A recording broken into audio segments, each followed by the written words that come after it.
Bom dia, pessoal. Eu vou estar gravando essa aula com vocês aqui para trabalharmos hoje, né, uma temática que está dentro do nosso material, fazer uma revisão, que são as formas de crença. Em primeiro lugar, o que eu posso entender, pessoal, como crença? Crença nada mais é, nada menos do que aquilo que a gente crê.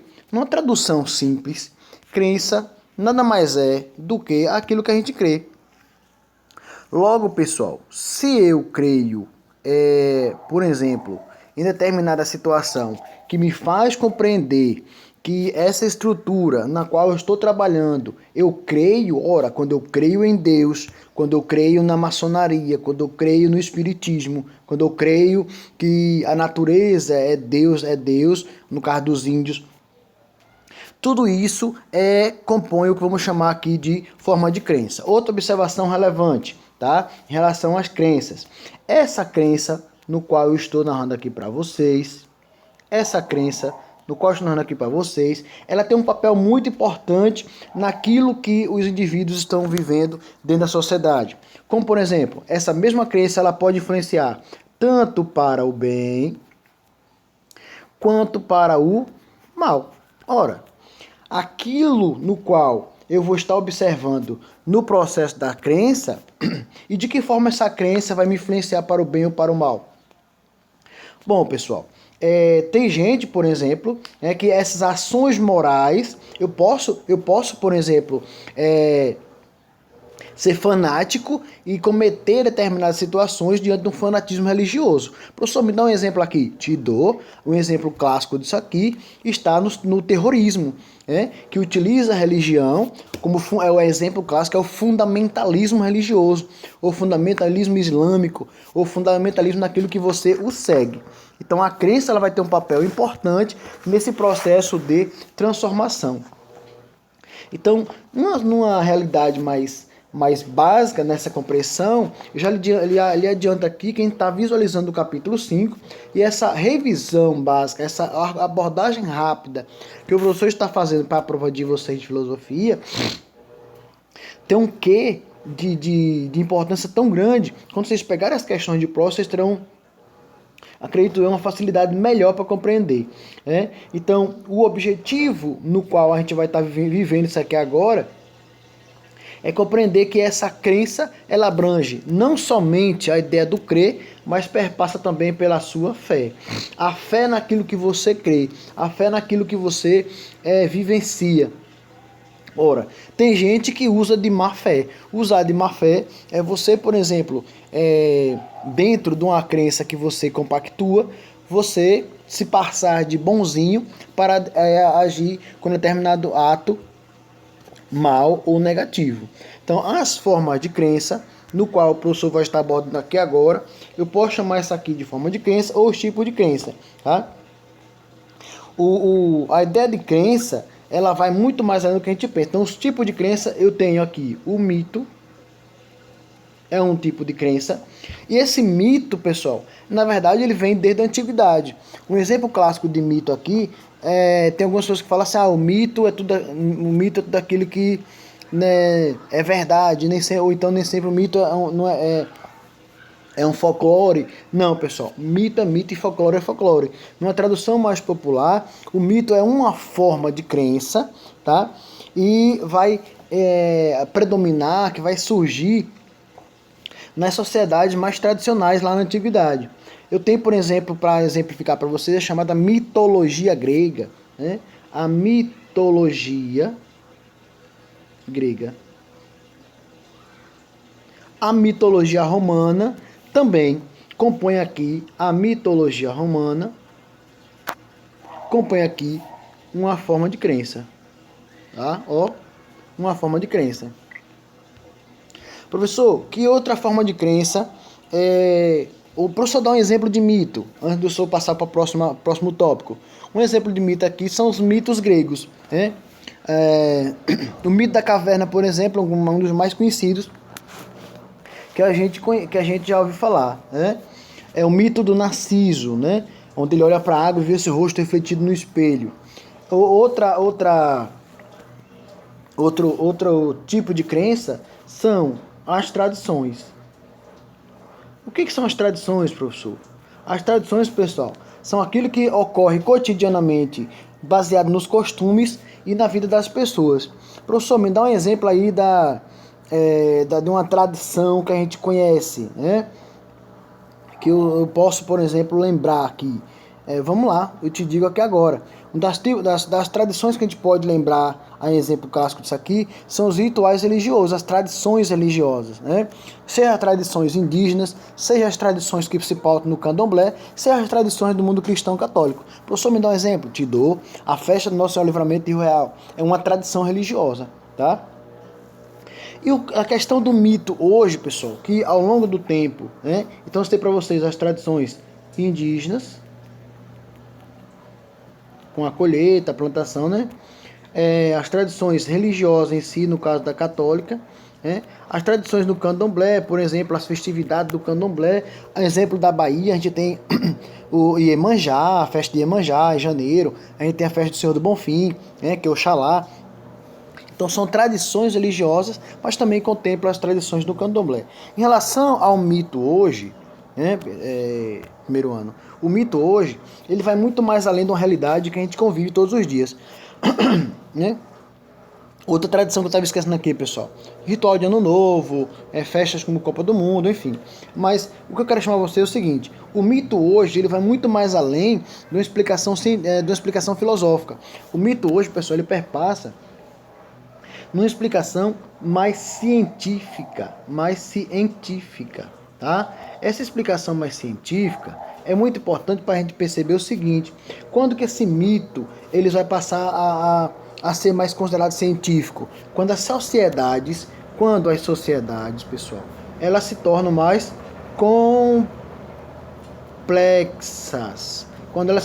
complexas, e está presente especificamente aí no nosso mundo contemporâneo, tá? Nosso mundo contemporâneo. Outra abordagem sobre a questão desse mito hoje, que se pauta ainda na ciência mais atual, eu tenho como representante desse fundador, desse cientificismo de hoje, um cara conhecido como Augusto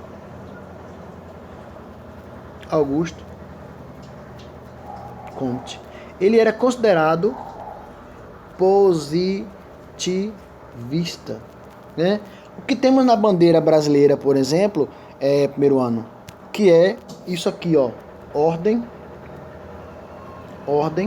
e progresso. Ordem e progresso. Esse ordem e progresso da bandeira brasileira nada mais é, nada menos do que uma frase positivista. O que ele quer dizer com isso aqui, dentro dessa estrutura científica em relação ao mito na atualidade no mundo contemporâneo? Que sem ordem não há progresso. E se eu quero progresso, tem que ter ordem. Aí você pode virar para mim e dizer o seguinte: eita, professor, então no Brasil hoje está uma desordem, por isso nós estamos em regresso, né? É algo nessa perspectiva aqui. Além disso, primeiro ano, eu tenho também a ideia do sagrado e do profano. Professor, o que é isso aí? Sagrado e profano. Essa ideia do sagrado e do profano, pessoal, ela não é algo que nasce agora, né? A ideia do sagrado e do profano, a ideia do sagrado é aquilo que vai estar dentro dos santuários. Ora, professor, beleza. Então quer dizer que posso traduzir isso aqui para um negócio conhecido como altares? Sim, posso. O santuário, olha, então quando eu falo em sagrado, eu penso em santuários, eu penso no altar, né? Onde as divindades estão ali. Tá, professor? E o que seria o profano? O profano é aquele que não está no santuário, tá? É aquilo que não está no santuário. É o espaço da vida cotidiana. É o espaço cotidiano. Ah, professor. Então, como seria isso aqui? Ora, os deuses, né? A forma como eu acredito, a forma como eu busco acreditar em algo no meu dia a dia. Tá no altar? Não. Tá no santuário? Não. Está a natureza. Essa natureza aqui que eu estou falando para você seria o profano, tá? Esse profano que não está no lado sagrado, no templo sagrado. Mas nem tudo, por exemplo, vai ser sagrado e nem tudo vai ser profano. Dou um exemplo aqui para você. Venha cá, ó.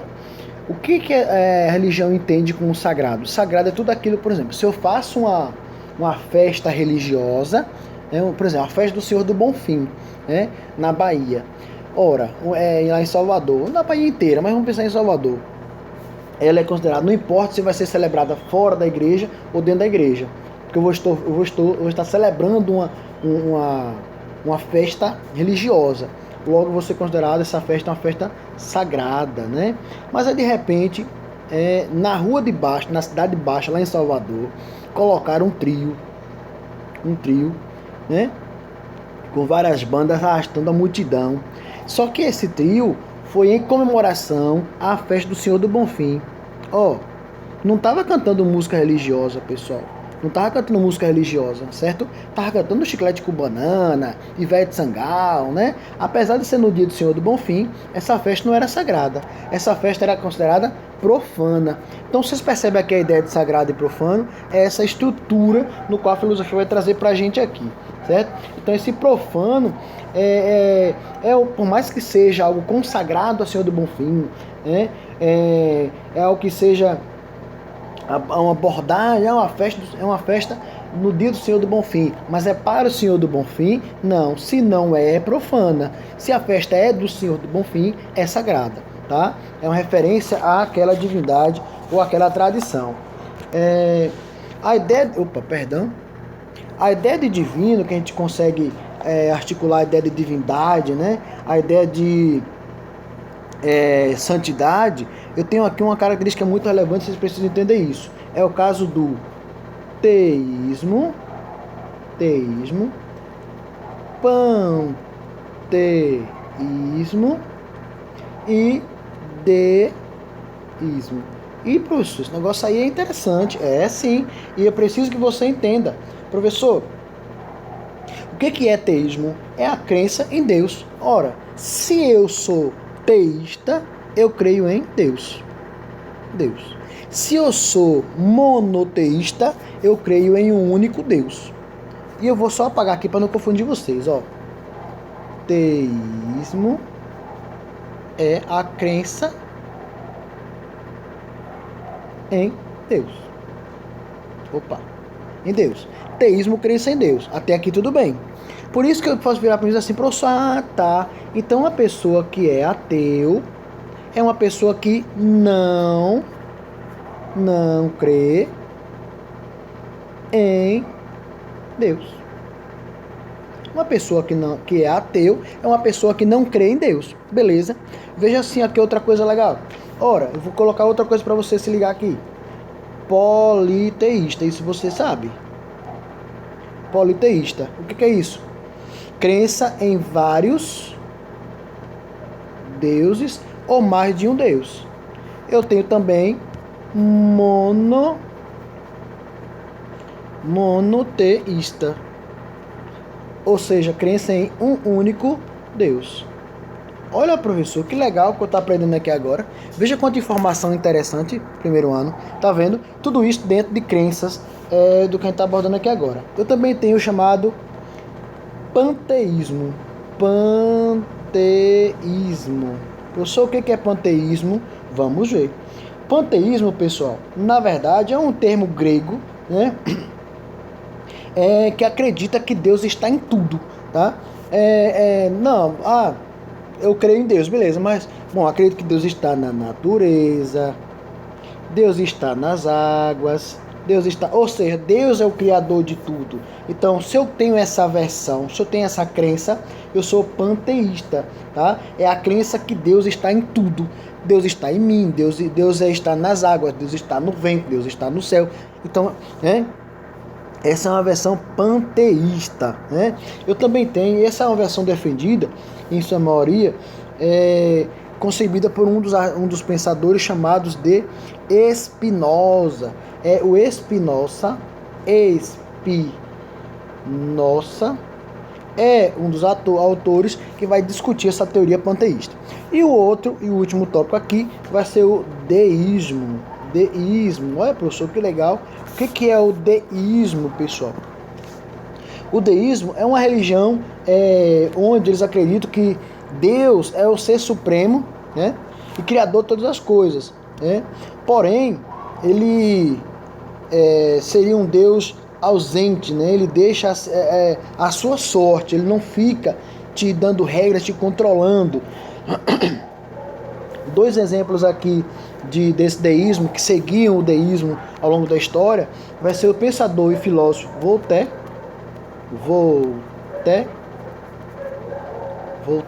ou você pode chamar de Voltaire, e o outro é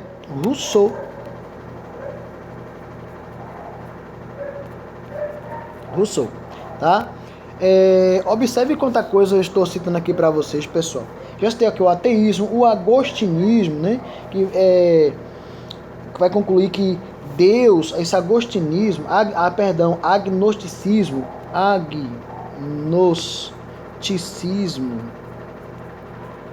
que vai concluir, por exemplo, que Deus concluir se Deus existe ou não, alegando a falta de evidências, né? Então observe que é um questionamento no agostinicismo,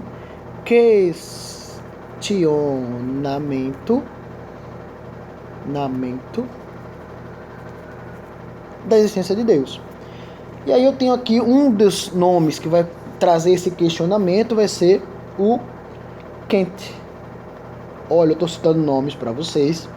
Acaso tenha na sua prova, você sabe distinguir ou coisa parecida, tá? Porém, essa teoria do agostinicismo sofre bastante críticas. Tá, claro, né? Questionar a existência de Deus é algo que vai ser questionado e vai ser criticado, na verdade, certo? Outra observação relevante dentro da temática de crenças, quem está trabalhando aqui, é a ideia de que se Deus existe. Ora, professor, filosoficamente, você sabe muito bem que ele é tido, Deus é onipotente. Se liga nessa coisa. Onipotente e onisciente. Eita, professor. Mas o que é isso? Vamos lá. O que é? Porque quando Deus é tido como onipotente? Quando Deus é infinito. Gente, Deus é tido como onipotente quando Deus é infinito. Deus não tem fim, nem tampouco não tem início, tá? Quando é que Deus surgiu? Qual a origem de Deus? Eu consigo encontrar de Jesus, já perceberam? Na explicação do mundo cristão. Mas quem é Deus? Tá, Deus é apenas, filosoficamente falando, alguém que não tem nem princípio, nem fim. Tanto que ele diz o seguinte, a própria Bíblia diz: eu sou o princípio e o fim. Então quem criou Deus? E não tem essa explicação filosófica. Eu não se tem, por isso que se diz que ele é onipotente e onisciente. O que é onisciente? Está em todos os lugares ao mesmo tempo. Então essa é uma versão conhecida pelo mundo monoteísta. Tá? E isso vai ser extremamente relevante, porque desde o pensamento aristotélico, isso vai passar a acontecer, a ser pregado dentro da questão histórica, certo, pessoal? Então, algumas provas serão colocadas da existência de Deus. A exemplo dessas provas da existência de Deus está o chamado argumento ontológico. Argumento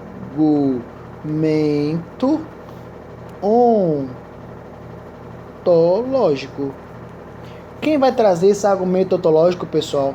Quem vai trazer esse argumento ontológico nessa perspectiva da probabilidade de Deus será o Santo Anselmo. Ele vai ser arcebispo da igreja de Cantuária, na Inglaterra, e vai elaborar alguns documentos provando que Deus existe. Então, assim, A ideia dele, ou segundo ele, deixa eu só apagar isso aqui, era o seguinte: segundo ele, pessoal, é que Deus pode deduzir em sua existência e a gente concebe, por exemplo, Deus através da sua perfeição.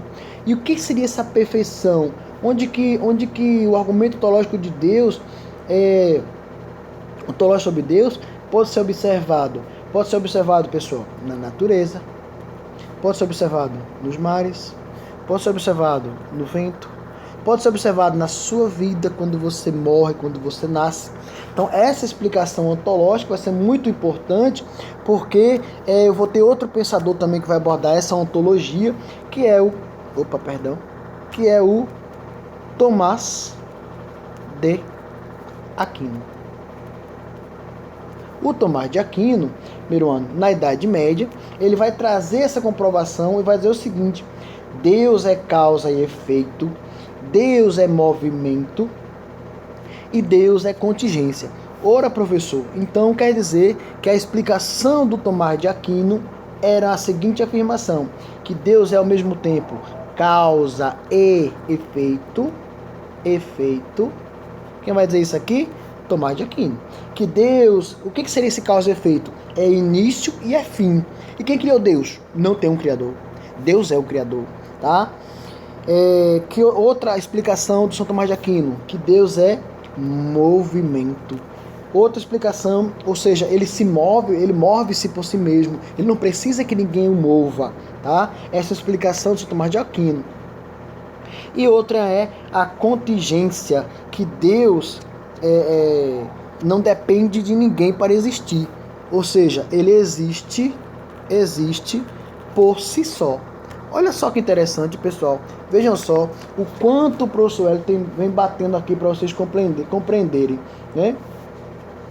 O Santo Agostinho vai dizer o seguinte, que dentro dessas teorias, no qual a gente pode explicar a ideia do teísmo, deísmo, panteísmo, o mal também ele vai existir, tá? E esse mal no qual a gente vai estar percebendo aqui dentro das crenças, nada mais a gente vai chamar de maniqueísmo.